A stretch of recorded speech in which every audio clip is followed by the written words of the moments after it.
19 de abril, mejor conocido por su acrónimo M-19 o simplemente el M. Fue una organización guerrillera urbana colombiana. El movimiento participó en el conflicto armado interno de Colombia desde enero de 1974 hasta su desmovilización en marzo de 1990. El grupo se especializó como guerrilla urbana y en los llamados golpes de opinión.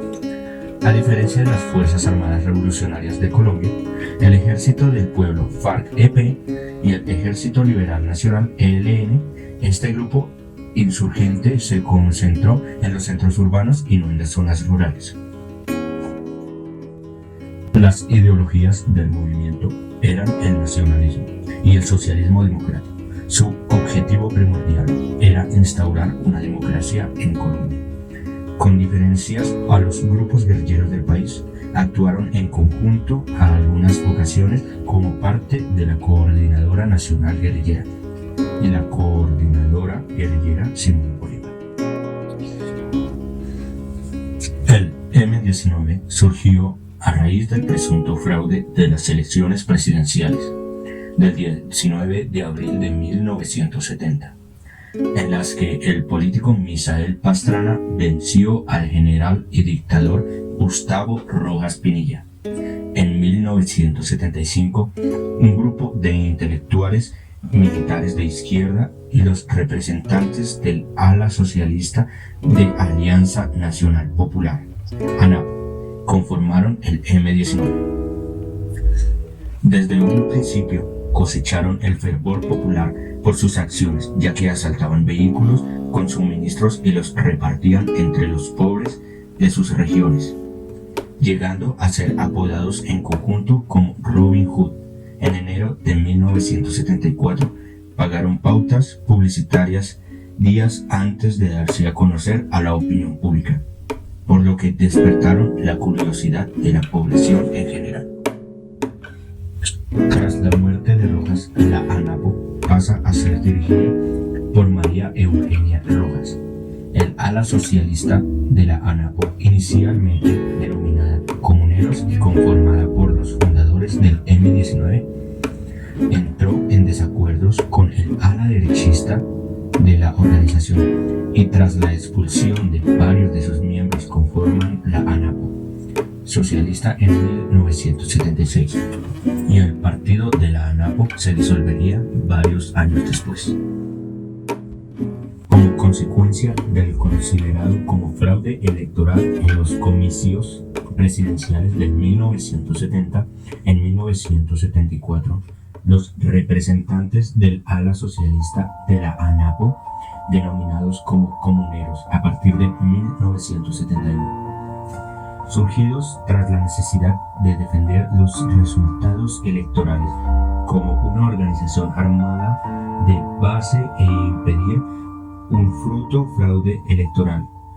Su creación busca representar la frustración de las masas y su objetivo inicial era respaldar como medio de las armas la voluntad popular, que era juzgar al Estado colombiano por el fraude electoral y lograr una participación democrática en paz, lo cual se denominó socialismo a la colombiana. También llegaron miembros que habían participado en otros proyectos revolucionarios como las FARC-EP, el Partido Comunista Colombiano, el FALFUL, Pijao Rebelde, el ELN, y provenientes de universidades del país. Producían una revista denominada Comuneros. Sus primeras reuniones fueron en Bogotá y Cali. El M-19 desplegó una campaña publicitaria en varios periódicos de Bogotá, a través de anuncios de fondo negro que contenían una pequeña frase relacionada con enfermedades como falta de energía, inactividad, espere, parásitos, gusanos, espere, decaimiento, falta de memoria, espere, o ya llega, seguidas todas por un símbolo de dos triángulos unidos y la sigla M-19. Por esa misma época empieza a circular la revista alternativa proyecto periodístico de la izquierda colombiana, en la cual participaron algunos miembros del M-19 en la revista Mayorías de la ANAPO socialista. El 17 de enero de 1974 publicaron el último letrero que anunciaba: "Ya viene el M-19".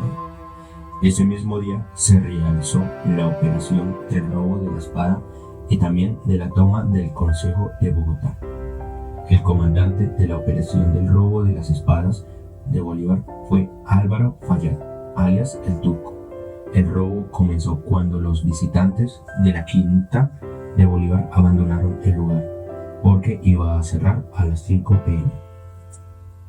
Los 4 guerrilleros que entraron a la quinta intimidaron a los vigilantes de la casa museo, rompieron el candado de la habitación que daba a la de Manuelita Sáenz, donde se encontraba la espada.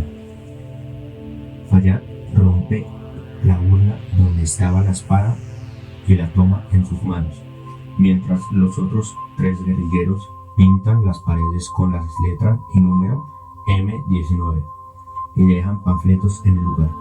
Los guerrilleros escaparon en un vehículo Renault 12. El grupo se adjudicó el robo de la espada en un comunicado: "Bolívar, tu espada vuelve a la lucha". Comunicado del M-19 del 17 de enero de 1974. La espada fue devuelta por el entonces excomandante del M-19 desmovilizado Antonio Navarro Wolf el 31 de enero de 1991, en una ceremonia en la Quinta de Bolívar en Bogotá. Luego, el propio Navarro fue uno de los presidentes de la Asamblea Nacional Constituyente, que redactó la Constitución de Colombia de 1991. Araid Atulduaga, principal del M-19, fue el encargado de recoger la espada en Cuba para su devolución. Después de recibida, el gobierno colombiano guardó la espada en un depósito del Banco de la República, donde permanece hasta la fecha.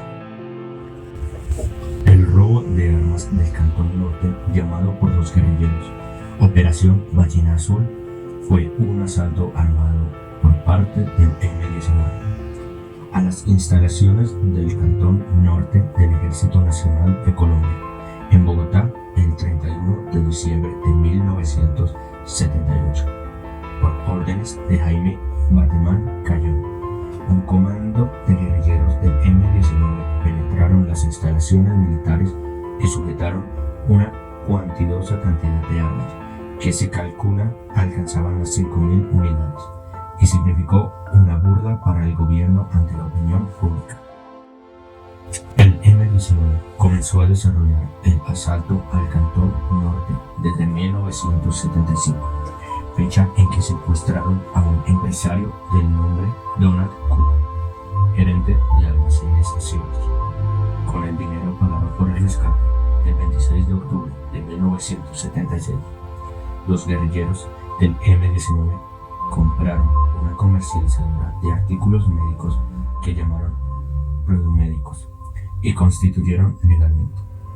Con dicho negocio financiaban sus gastos y obtenían liquidez, además de que lograron hacer contactos de confianza en sanidad militar, rama del ejército encargada de distribuir productos médicos. La esposa de Rafael Arteaga, Esther Morón, trabajaba como representante legal en las oficinas. Estuvieron localizadas en la carrera séptima, número 1365. En septiembre de 1978, Arteaga fue contactado por Jaime Batemán Cayón para presentarle su idea de robar el depósito de armas del Cantón Norte. Arteaga aceptó y, según el plan, el 18 de octubre adquirió una casa localizada frente a las instalaciones del Cantón Norte, separados por la carretera séptima, a donde se mudó Arteaga con su esposa y sus 2 hijos.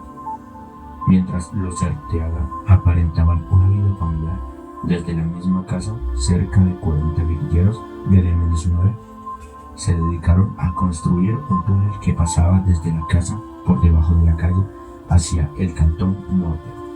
Los insurgentes sacaban las grandes cantidades de tierra en bolsas que transportaban en vehículos y ocultaban el ruido de las máquinas con música a todo volumen.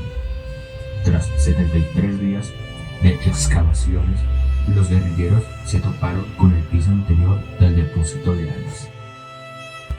En la noche del 30 de diciembre, los guerrilleros sustrajeron los 10 primeros fusiles, regresaron por más en la mañana del 31 de diciembre y sacaron 400, hasta la noche del 1 de enero, cuando completaron el robo.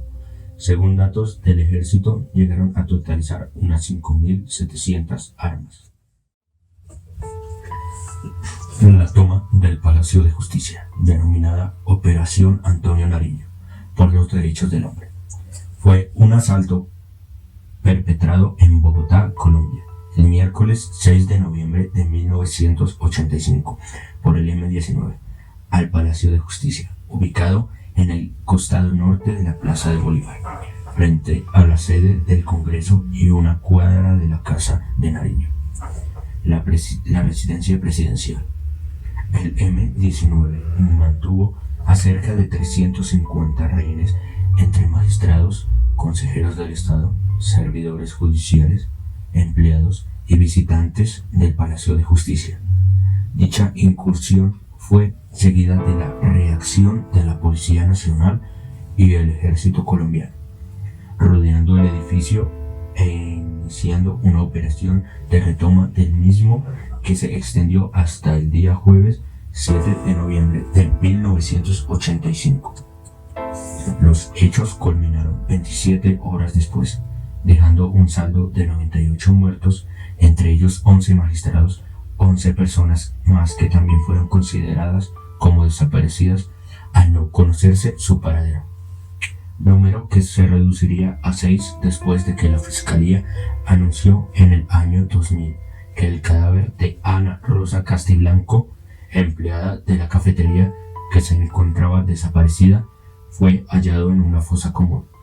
El 17 de octubre de 1915, el Instituto de Medicina Legal anunció la identificación de los restos de Cristina del Pilar Guarín Cortés, Lucy Amparo Oviedo y Luz Mari Portela. En 2017 se anunció que la Fiscalía General de la Nación identificó plenamente los restos del magistrado auxiliar Emilio Sandoval. Los guerrilleros que denunciaban que el ejército hace unos meses habían quebrantado un alto fuego después de que, según ellos, el gobierno de Belisario Betancur Cuartas incumpliera a los acuerdos de Corinto firmados el 24 de agosto de 1984. El presidente Belisario Betancur se había comprometido a lograr la paz con los grupos alcanzados en armas. En 1983 se reunió en España con los comandantes guerrilleros del M-19, Iván Marino Ospina y Álvaro Fayad, que constituyó la primera vez que un presidente colombiano en ejercicio se reunía con guerrilleros alzados en armas. La historia da cuenta de que cerca de 6 meses se llevó el M-19 en planear la toma del Palacio de Justicia, en una casa ubicada en pleno centro de la capital. Para ello no solo reunió con la mayor clandestinidad a sus comandos, los entrenó y fijó responsabilidades, sino que elaboró una maqueta detallada de la sede judicial. Luis Otero y Álvaro Fayad fueron los máximos ideólogos de la operación, pero su ejecución estuvo a cargo de un hombre experimentado, Andrés Almaráñez, ya que ya había participado en la toma de la embajada dominicana. Definido el plan, los guerrilleros llegaron en 2 camiones a la sede del palacio. Algunos vestidos de civil, simulando ser abogados, ingresaron por la puerta principal. Pasadas las 11:40 de la mañana, los demás por el sótano, portando armas y provisiones para 2 meses. Una vez asesinaron a los 2 guardias de turno, los guerrilleros cerraron las puertas del palacio e hicieron rehenes a todos los presentes, 60 civiles y 11 magistrados, entre ellos el presidente de la Corte Suprema de Justicia, Alfonso Reyes Echadia, además del juicio revolucionario al presidente Betancourt. La guerrilla pretendió exigir la presidencia en el edificio de sus principales ministros, Jaime Castro, Gobierno, Enrique Pareja, Justicia, y el general Vega Uribe, Defensa. Pero además buscó frenar los procesos de extradición de narcotraficantes. En la tarde del 6 de 1985, el Palacio de Justicia fue incinerado. Por ello, se dice que con la toma le estaba haciendo el favor al cártel de Medellín. Se trataba de un objetivo militar tan audaz como peligroso, muy propio de la única guerrilla de estirpe urbana, que para ese momento ya se le había mostrado al país su capacidad de planeación estratégica y ejecución milimétrica en otros grandes golpes mediáticos, desde su creación en 1970, en rechazo a lo que llamó el robo de las elecciones al general en retiro Gustavo Rojas Pinilla, fundador del movimiento político ANAPO y quien se perfilaba como virtual ganador de los comicios presidenciales. El M-19 había nacido a la luz pública con una gran campaña publicitaria que prometía acabar ratas y eliminar parásitos. Tras la toma del plazo, el propio presidente de la Corte Suprema imploró al presidente Betancourt, a través de los medios de comunicación, cesar el fuego y buscar una salida negociada con el M-19. Sin embargo, la orden presidencial nunca llegó. Por el contrario, las investigaciones dieron cuenta de un golpe de Estado durante 18 horas, en las cuales los militares se tomaron el poder y recuperaron el palacio a sangre y fuego, con el fatídico resultado ya conocido: 65 personas muertas, incluidos 11 magistrados y 18 guerrilleros.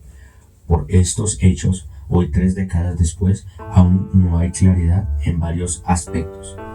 Paradójicamente, mientras los guerrilleros del M-19 a los pocos años fueron indultados y administrados, demostrando que sí existía una salida política del conflicto, varios militares están presos y condenados por la desaparición de las personas concentradas en la cafetería del primer piso. Si bien la mayoría de militares investigados, acusados y condenados por sus excesos durante la retoma del edificio fueron absueltos.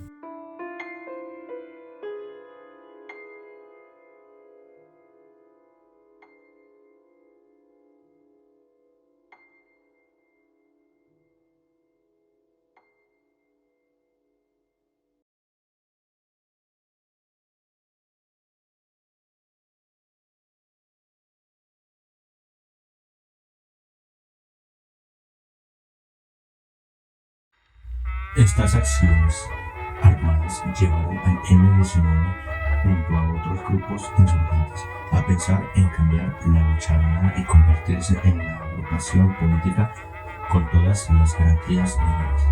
El proceso de diálogos se inició en la década de 1980. El M-19 conformó la Coordinadora Nacional Guerrillera, CNG, en enero de 1986. Se realizó la primera reunión oficial entre M-19 y el gobierno de Colombia. Posteriormente llegarían los acuerdos en los cuales la insurgencia aceptaba las condiciones de política de paz del gobierno y reconocería que el diálogo debía llegar a la desmovilización de su cuerpo armado. Por su parte, el gobierno aceptaba que se abrieran espacios para discutir los problemas del país y creó las condiciones para su inserción a la política. Tras la desmovilización y el posterior firma de acuerdo de paz el 9 de marzo de 1990 entre la dirigencia del M-19 y el gobierno colombiano, en el campamento de Santo Domingo, el grupo armado puso fin a la lucha armada. El M-19 comenzó su participación política con la posibilidad de hacer tambalear el poder de los partidos conservador y liberal que habían dominado la vida política en la nación. La desmovilización del grupo insurgente llevó a la formación del grupo político Alianza Democrática M-19. El éxito de la participación política se vio en la conformación de la Asamblea Nacional Constituyente de 1991, donde Alianza Democrática M-19 obtuvo varios curules a contribuir en la redacción de la nueva Carta Magna colombiana. A pesar de la firma de acuerdo de paz el 25 de abril de 1990, el líder del M-19, Carlos Pizarro, fue asesinado. Pizarro era candidato a la presidencia de Colombia por el partido Alianza Democrática M-19. El éxito del partido del M-19 fue diluyendo con el pasar de los años, en parte por la falta de las principales elementos del grupo insurgente, quienes fallecieron durante la lucha armada, dejando a la agrupación política sin un norte ideológico.